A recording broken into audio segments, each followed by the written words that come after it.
Chapter 1 continued. Before transferring to the microelectronics facility in Pennsylvania, my first supervisor at AT&T Bell Laboratories in Homedale, New Jersey, was a fat redneck from the Deep South. That is a lie. He was not my first supervisor, he was my second. The first supervisor who hired me before I went to Princeton for my MSc in computer engineering was promoted before I got back. He was only my supervisor for the summer of 1980. He was a Vietnam vet. He tried to insult my intelligence by telling me, with a wry smile, to remove the aluminum foil before I put food into the department's microwave. Any person with an electrical engineering degree would know not to put aluminum foil in a microwave. I don't say my redneck supervisor was a redneck lightly. It appeared that the director, from Kentucky, selected him to break me, but, in a way, I broke him instead because, due to me, he cried at work. I'm not proud of making him cry, it is just a fact, and shows the affect I have on people. It went like this, near the end of my time in New Jersey working under his management, and while he was crying, he told me, every time I look at a black person, it doesn't matter if they have a PhD or not, I think negative thoughts about that black person. To me, his crying was strange but normal in the context of people that I had to work with. I think he was expecting me to empathize with him. I didn't, but state and federal court judges did. When I sued AT&T in subsequent lawsuits, the judges felt sorrier for my redneck boss, Steve Walters, crying than they did for me having to work with him and being forced on mental disability. I'm unique. My 65% African, Nigerian and Congolese, and 35% Dutch descent, Ivy League graduate computer engineering degree, and my childhood raised on a small farm in a small rural town, in an all-white historically Mennonite community, in southeastern Pennsylvania, threatens people to the point of tears. I think people are scared of me. It was as if I was the sum of all their fears, and it took all these years to figure out how to use their fear in my favor. I wake up to myself every day, I don't see anything that unique about me, but other people do. I became a targeted individual, was assaulted and battered twice at work, and, because of their fears that I complained to the police, poisoned with LSD, possibly in a potent mix of jealousy, significant part admiration, and considerable part fear. I have to stay the course and be confident that, in the end, I will be vindicated no matter how long it takes, a year or a million years. I have seen things no one should see. Poisoned with LSD by definition makes me different, and if it has happened to anyone else, I sure would appreciate it if they would tell me. I have seen the eyes of rage and fear of white people for the simple fact of me existing. I have seen black people almost jump out of their skin as if I was some savior, come to free them from the slavery and oppression of their work. I was naive and did not know how special I was, how pedestrian they felt, and what their fear made them capable of, primarily when they worked in enclaves of silent desperation. I often felt these insecure people worked across the color line to gang up and oppress me because of my superiority of not being one of them. Most people walk around in a state of depression.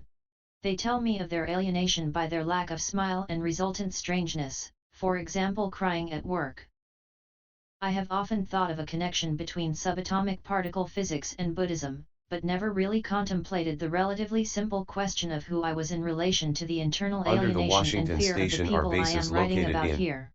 If I glance other at major it, American I can clearly cities. see their nervousness and Also falling in the apart. clandestine services This are takes no 3 deep staffs: thought or rumination, nothing more than a glance, intelligence, and I can more correctly espionage, respond to their stress-induced coma. It is a counter-espionage, gift only and if I covert put very action, little effort which into oversee it. It is a operational curse if I policy try to think deeply about their in state their of mind. respective specialties I've been and provide trying too assistance hard. to the It is who I am that makes all the area divisions difference. and the field It is my elements. calmness that causes them For distress, and my instance, goal is in an only to get operation to calmer. plant a Less is slanted more. news story in a They scurry Chilean around in depths of desperation, and newspaper, my strength is that I propaganda have nothing experts to on the do. covert action staff I can imagine that I represent might to devise them an the article in civilization that cooperation built the with the Great Chilean Pyramids desk in of 2600 BC. the Western The Great Hemisphere Pyramid of Division, Giza, near Cairo, a was CIA constructed for proprietary, Pharaoh Khufu like, around deleted, 2550 might be used to BC. write and There transmit were the no advanced civilizations in story Europe to in Chile, so it would not 2600 be BC. directly Stonehenge attributable is the to most the prominent structure in Europe from agency, that period, and then a but clandestine 43 operator arranged working stones out of do the not make a American pyramid. embassy in It Santiago is as might if work people through see one in of me the face of God,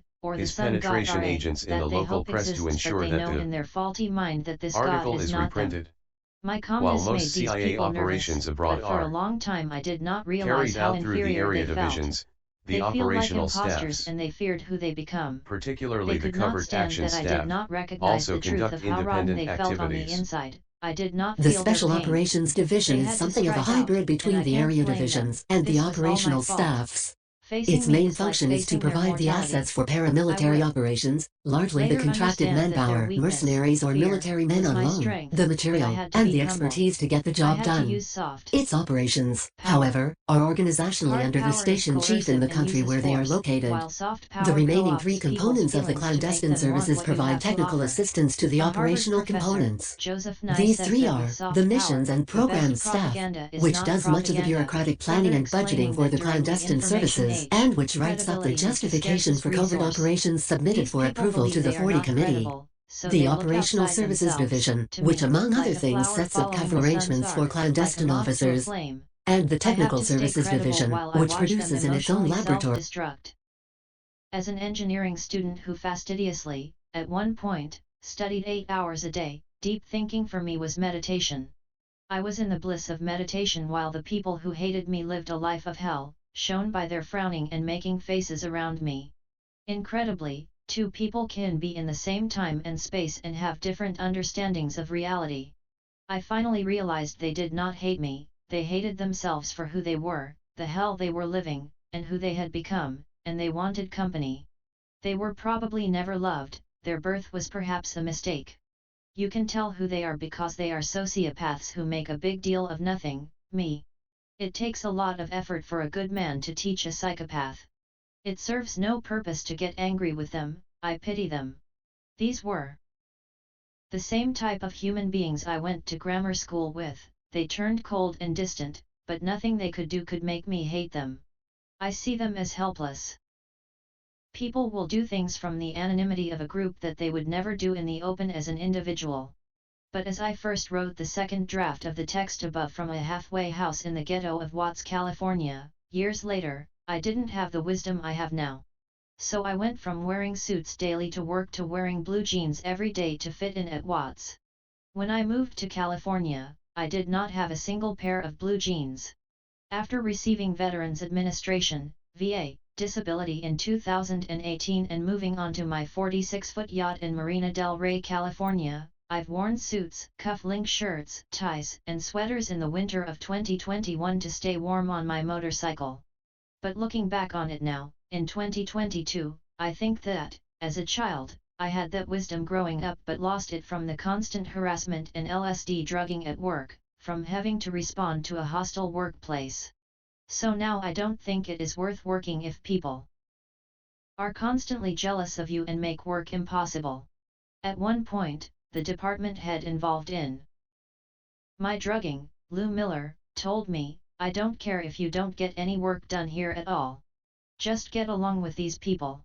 Some people can't work, things are better for everyone if they pay me not to work."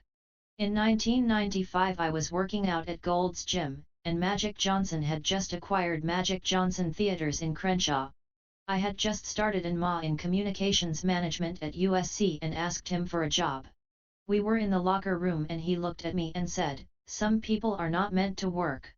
Since my father died in a car accident when I was 6, I grew up poorer than most of my white friends in my town, but I had many of them. I was not threatening. Things got hairy when they lost the innocence of their youth, and I grew up. It was when I worked professionally that I had no white friends. In 1986, while working for AT&T Bell Laboratories, after building my new house on the 5 acres my mother willed me, and wanting to give back to my hometown, which was the source of my bliss, I volunteered for the Air Force National Guard. My purpose for joining was in the event of an earthquake, flood, or natural disaster, I could protect my friends, but the Air Force had other ideas. The Air Force began a top-secret security clearance background check for my Air Force National Guard top-secret communications officer duties. I joined without the intention of doing anything top-secret, but I guess the Air Force wanted to push my graduate computer engineering Ivy League degree into the secret territory. I had the naive idea that joining the military would garner a measure of respect, that people would accept me better, but it engendered even more fear of me. Possibly when unsavory characters AT&T, steeped in their own military cult of intelligence, got wind of my pending commission as an Air Force lieutenant, they perhaps could not take it any longer and acted out by striking me. In retaliation for my reporting these assaults and batteries to the police, they drugged me with LSD during lunch at work. Not that I was really hurt or scared of these 2 assaults at work, they were more a nuisance, a loss to my ego, a distraction from my work, and were the last straw. The real reason I did not let these assaults at work slide was that I figured that the black guy who was forced on disability just before I transferred in there, or someone else who couldn't take this abuse, was wronged, and I decided to stand up for them by standing up for myself. If I was just thinking of myself, I could have let the whole thing slide and forgotten about it. The Integrated Circuit and Microelectronics division I worked for at AT&T was spun off as Lucent Technologies in 1996, the year I lost my home to bankruptcy, 2007 to Lucent Alcatel, and now Nokia as of 2016. When I sued them again in 2008, what started as a suit against AT&T Bell Laboratories morphed into a lawsuit against Lucent Alcatel, a French company. I eventually won and lost a final decision in that case. The final loss came in a decision by a panel of judges in the Ninth Circuit Court of Appeals in California, which included Judge J. Bybee. J. Bybee previously signed the torture memo for George Bush, when Bybee worked in the Justice Department. The torture memo made it legal to torture up to organ failure. Even though the type of torture J. Bybee approved was later deemed illegal, having him as a judge did not make me feel good because the Lucent mental disability plan is torture. In his book The Search for the Manchurian Candidate, John Marks wrote of the top-secret and veiled story that LSD was developed as an operational drug by the American government. It was used for interrogations, to create assassins, and to discredit foreign and domestic individuals in public for reasons of national security. LSD was thought a powerful drug in the arsenal of the CIA. When I first joined AT&T was just off from being a monopoly telecommunications company, sanctioned with all of the American government's grace.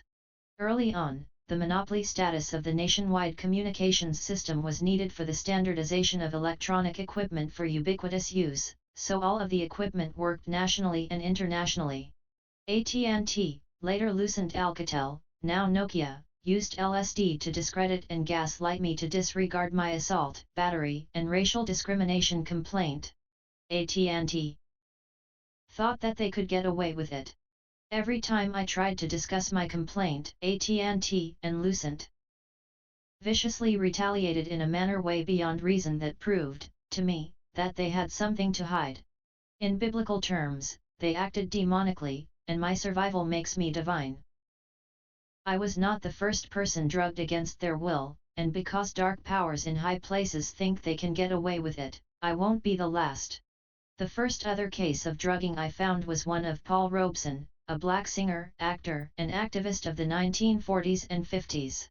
While researching Paul Robeson's FBI file on microfiche in the downtown Los Angeles Public Library, I asked the Asian librarian about other possible research sources on unwitting LSD drugging. She replied, "Oh, the CIA test." A random librarian spontaneously connected unwitting LSD poisoning with the CIA. This technique appears to be an open secret that a random Los Angeles librarian knows. After 35 years of my experience of LSD drugging, retaliatory forced mental disability, and now VA mental disability, I consider myself an honorary member of the CIA. To put this memoir in context, I have to clarify for the skeptics the radical ideology of AT&T Bell Laboratories, and especially the facility in Reading, Pennsylvania, which situated their racialized mindset in the 1950s, right smack in the middle of the start of the Cold War and before the civil rights gains of the 1960s. In hindsight, I realize now that most people I had difficulty with at AT&T had active duty time in the Vietnam War. This military connection always appeared to dummy things down.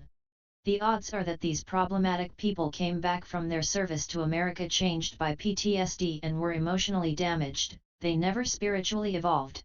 People are not born damaged, they are made that way. I don't think they believed in God. Besides individuals, the culture at work where I was assaulted and battered was bizarre, and race negatively impacted outcomes. The Reading, Pennsylvania location was like a work culture marooned in some time and dimensional vortex, a kind of twilight zone. Almost everything at AT&T Bell Labs was based on perceived intelligence, and blacks were generally not allowed to be as intelligent as whites. Something is ironic when it can be shown to be something opposite of what it is believed to be, poignantly contrary to what was expected or intended. I have a theory based on physics to show you the irony of racial color, that black people are really white and white people are really black. Things are not what they appear. It goes like this: when light hits an object, that object absorbs some of the photons/light and reflects others. The photons that the object absorbs resonates with the object's surface and produces the heat we can feel. I conjecture that objects resonate with these photons because these photons have the same wavelength characteristics as the surface of that object. The absorbed light's wavelengths are germane to that object and have the same wavelength characteristics as the surface. On the other hand, the light that the object reflects is the light we see in our eyes, but it is not the light that has the wavelength characteristics of that object. The surface of the object absorbed those wavelengths, and we do not see them. For example, when a red apple reflects/rejects red light into our eyes, this is light that does not resonate with the surface wavelength characteristics of the apple. Thus the apple is every color that it absorbs, but not the red color reflected into our eyes. Thus, the red apple is actually every color but red. For another example, when white light hits the surface of a white person, he/she absorbs some light that resonates with their skin surface and causes heat, and reflects/rejects some light that we see. The white person resonates/absorbs with every color that we don't see. Thus, a white person is every color but white, they are black, and in analogy, a black person is every color but black, they are white. Of course, no person is either pure white or black. I first thought of this in an undergraduate physics class in 1980. I brought this up in a photography lighting class at Santa Monica College in Los Angeles, California. In 2016, the teacher did not want to agree with me. I expected that he wouldn't, and that is why I brought it up in the first place. However, the imaging technician who ran the photography computer printing laboratory, and knew more about the characteristics of color, did agree with me. So things in physical space are not what they appear. Race is opposite of what it appears to be, thus, it is ironic. Africans built Great Pyramids in Egypt while Caucasians pushed rocks around in Stonehenge. Normality is on a sliding scale. What I experienced at work was not normal by any stretch of the imagination. I would go so far as to say inhumane torture. When I told one department head, Bob Sanferrare, at AT&T that I was surprised to see the same racism inside of Bell Laboratories that I saw outside and that I did not expect such blatant racism, he retorted, "You are naive." Unfortunately, he was not sophisticated or critical enough to ignore his biased judgments. If I was as defective as it appeared AT&T assumed I was, then I would expect such advanced creatures to pity me, not cry, strike out at me, and then force me on mental disability when I complained. Instead, I pitied them. I expected much more from supposedly intelligent people at AT&T going in. I had anticipated that since I was apparently working with smart people in an organization with one of the highest concentrations of PhDs in the world, ignorant racism would not exist. I thought they could use reason to overcome biased judgments. Unfortunately for him, Bob Sanferrare reasoned the opposite way, that because racism existed outside Bell Labs, it would naturally exist inside it. I had thought science was unbiased. In hindsight, he was correct because he made it that way as a leader, and I was dead wrong. He probably thought it was better to go along with the racism that he saw than lose his job. Bob Sanferrare was Italian, and he thought it better to go along with their hierarchy of races than to lose his place in the reshuffling. With all this effort to convince me of my inferiority, I can only assume that I am superior. I am God. I might as well say this now. I noticed a strange aggressiveness in the young, less attractive white females at work directed at me.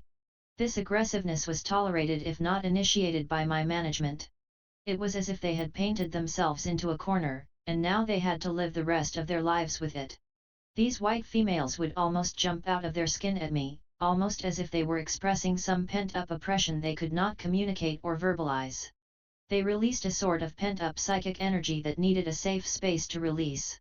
This clear mental breakdown is uncomfortable to see. Seeing the racially actuated psychic release of tension in people is never easy and is disturbing. In acting parlance, they broke character. I have seen the same thing in people who identify as black. It did not help that these white females were never the most attractive. Having a beautiful woman jump out of her skin at you, if done correctly, is a pleasurable experience. I noticed tension in these females, bubbling below the surface of their perception. Work was ugly, aesthetics were not valued.